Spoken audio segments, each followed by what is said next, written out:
दोस्तों, मेरे चैनल पर आपका बहुत बहुत स्वागत है।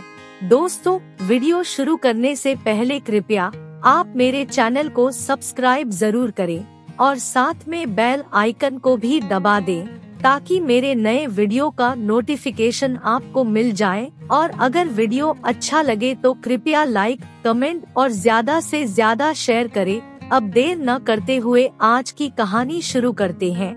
दोस्तों, क्या आप जानते हैं मनुष्य पाप की दलदल में क्यों गिरता है? क्यों उसे पाप करते हुए किसी का डर नहीं रहता? अगर आप ये जानना चाहते हैं तो कृपया वीडियो में अंत तक बने रहें। आज मैं आपको बहुत ज्ञानवर्धक कहानी सुनाने जा रही हूँ। अब शुरू करते हैं। दोस्तों, कई बार ये सवाल आपके मन में आता ही होगा कि मनुष्य पाप क्यों करता है और पाप करने का कारण क्या है। तो आइए आज इस कहानी से जानते हैं कि पाप के बाप का नाम क्या है। दोस्तों, एक बार एक पंडित जी काशी में विद्या अध्ययन करने के लिए गए। उन्होंने 12 वर्ष तक अध्ययन किया। उन्होंने सब कुछ पढ़ लिया।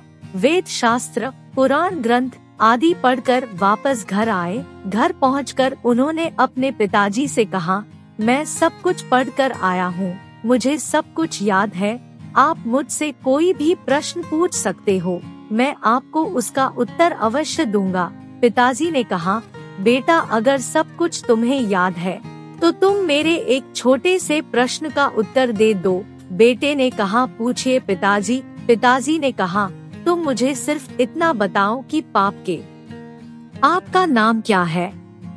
पंडित ने सोचा, पाप के बाप का नाम, ये तो मैंने कहीं पढ़ा भी नहीं।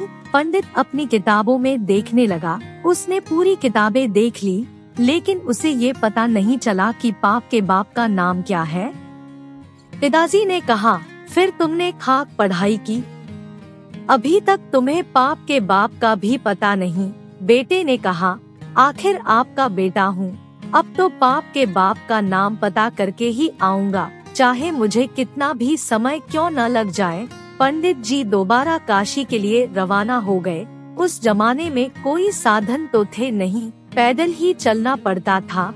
काफी देर चलने के बाद पंडित जी को प्यास लगी। पंडित जी ने इधर उधर देखा तो उन्हें एक घर दिखाई दिया। पंडित जी ने घर का दरवाजा खटखटाया। दरवाजा एक स्त्री ने खोला। पंडित जी ने उसको कहा, मुझे बहुत प्यास लगी है, अगर आप मुझे थोड़ा सा पानी पिला देंगी तो आपकी कृपा होगी। उस स्त्री ने पंडित जी को पानी पिलाया। पंडित जी ने पानी पिया और उस स्त्री से पूछा, ये घर किसका है? उस स्त्री ने कहा, पंडित जी, ये तो आपको पानी पीने से पहले पूछना चाहिए था कि ये घर किसका है। आपने पानी तो पी लिया है और अब पूछ रहे हो ये घर किसका है। उस स्त्री ने कहा, पंडित जी, ये घर एक वेश्या का है। पंडित जी ने ये सुनते ही एकदम अपने कान पकड़ लिए और कहने लगे, मुझसे कितना बड़ा पाप हो गया, मैंने एक वेश्या के घर का पानी पी लिया। अरे, मुझे पाप का बाप तो मिला नहीं और पाप मुझसे और हो गया। लेकिन उस वेश्या ने कहा, पंडित जी, आप आगे कहाँ जा रहे हैं? पंडित जी ने उसको सारी बात बताई और कहा, मैं पाप के बाप को वापस काशी में ढूंढने जा रहा हूँ।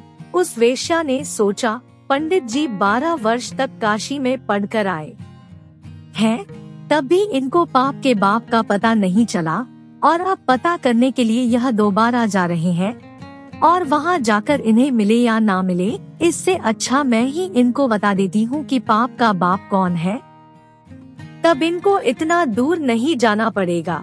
और उस वेश्या ने पंडित जी को बताया, लेकिन युक्ति से बताया, सीधे सीधे नहीं। वेश्या ने कहा, पंडित जी, आप जाएं, लेकिन आप बहुत थके हुए लगते हैं, शायद काफी दूर से आए हो और आपको भोजन भी करना है, आप थोड़ी देर आराम करिए, तब तक मैं आपके लिए भोजन बना देती हूँ, आप भोजन करके चले जाना। पंडित जी ने कहा, तेरे घर का भोजन मैं करूँ, ये कभी नहीं हो सकता। मैंने जो तुम्हारे घर का पानी पिया है, मुझे तो उसका भी प्रायश्चित करना पड़ेगा। वेश्या ने कहा, तो आप एक काम करें, मेरे से खाना बनाने का सामान ले लीजिए और खुद अपना भोजन बना लीजिए। पंडित जी ने कहा, मुझे तुम्हारे घर से कुछ भी नहीं लेना, क्योंकि तुम एक वेश्या हो और मैं पंडित हूँ।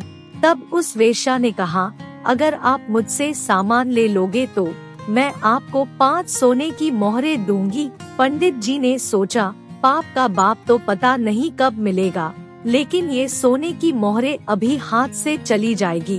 पंडित जी को सामान लेने में तकलीफ हो रही थी, लेकिन जब 5 सोने की मोहरों का नाम सुना तो सारी तकलीफ दूर हो गई। पंडित जी ने कहा, अगर तुम इतना ज्यादा कह रही हो तो मैं तुमसे भोजन बनाने का सामान ले सकता हूँ। वेश्या ने पंडित जी को आटा, दाल, शक्कर, चावल सामान निकाल कर दे दिया। पंडित जी भोजन तैयार करने लगे। वेश्या ने आकर पंडित जी को कहा, पंडित जी आपने मेरे घर का पानी पिया है और भोजन बनाने के लिए सामान भी लिया है। अगर आप कहें तो मैं आपके लिए भोजन भी बना देती हूँ। पंडित जी ने कहा, ज्यादा बोलने की जरूरत नहीं है, मैंने तुम्हारे से खाना बनाने का सामान ले लिया है, यही बहुत है। तुम एक वेश्या हो, तुम्हारे हाथ का बना हुआ भोजन मैं नहीं कर सकता। वेश्या ने कहा, पंडित जी अगर आप मुझे खाना बनाने दोगे तो मैं आपको 5 सोने की मोहरें और दूंगी। पंडित जी ने सोचा, अगर ये खाना बना देती है तो मुझे 5 सोने की मोहरें और मिल जाएगी। इस लालच में आकर पंडित जी ने वेश्या को कहा, अगर तुम स्नान करके भोजन बनाओगी तो मुझे कोई एतराज नहीं। वेश्या ने हंसते हुए कहा, हाँ पंडित जी, मैं स्नान करके ही भोजन बनाऊंगी, आप चिंता मत करो। वेश्या ने भोजन बनाकर पंडित जी के आगे रख दिया। पंडित जी ने उसको कहा, अब मैं भोजन अपने आप कर लूँगा, तुम यहाँ से चली जाओ। तब वेश्या ने कहा, पंडित जी मैंने ही भोजन आपके लिए बनाया है, अब अगर आपकी अनुमति हो तो मैं आपको 5 निवाले खिला सकती हूँ। पंडित जी ने कहा, तुम अंगुली पकड़कर हाथ पकड़ रही हो।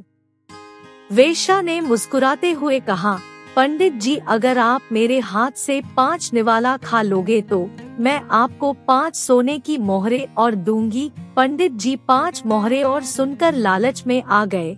उन्होंने वेश्या से कहा, मैं 5 निवाला तुम्हारे हाथ से ले सकता हूँ, लेकिन 5 से ज्यादा नहीं। वेश्या ने हंसते हुए कहा, हाँ 5 निवाले ही खिलाऊंगी बस। वेश्या ने पंडित जी के आगे भोजन की थाली रख दी।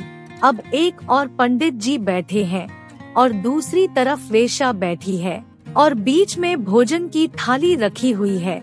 अब वेश्या ने थाली में से एक निवाला लिया पंडित जी को देने के लिए। वेश्या ने अपना हाथ पंडित जी के मुख की तरफ बढ़ाया और पंडित जी ने भी वेश्या से निवाला लेने के लिए अपना मुंह खोला। जैसे ही पंडित जी निवाला खाने वाले थे, तभी वेश्या ने पंडित जी के गाल पर एक जोरदार थप्पड़ मार दिया। पंडित जी गुस्से में आग बबूला हो गए। तेरी इतनी हिम्मत, वेश्या होकर पंडित को थप्पड़ मारती है, तुमने बहुत बड़ा अपराध किया है। वेश्या ने कहा, पंडित जी अपराध मैंने नहीं, आपने किया है। पंडित जी ने कहा, मैंने कौन सा अपराध किया है? तब वेश्या ने कहा, आप मेरे घर का पानी पीते हैं। पंडित जी ने कहा, हाँ। आप मेरे घर से खाना बनाने का सामान लेते हैं। पंडित जी ने कहा, हाँ। और आप मेरे हाथ से बनाया हुआ भोजन भी करते हैं। आप ये सब कुछ करने के लिए क्यों तैयार हुए? पंडित जी बोले, तेरे अच्छे भाग्य और प्रेम के कारण। वेश्या ने कहा, नहीं पंडित जी, आप ये सब कुछ 15 सोने की मोहरों के लालच के कारण कर रहे थे। वेश्या ने पंडित जी से कहा, आप जिस काम के लिए काशी जा रहे थे वो मैं आपका काम यही कर देती हूँ। आप अपनी डायरी में लिख लो, पाप के बाप का नाम लालच है। वेश्या की बात सुनते ही एकदम पंडित जी की आंखें खुल गई। वो वेश्या के चरणों में गिर गए। उन्होंने वेश्या को कहा, आप कोई वेश्या नहीं हो, आप तो मेरी गुरु निकली। 12 वर्ष तक मुझे काशी में अध्ययन करने के बाद भी पता नहीं चला कि पाप के बाप का नाम क्या है, और यहाँ आपने मुझे 1 मिनट में बता दिया कि पाप के बाप का नाम क्या है।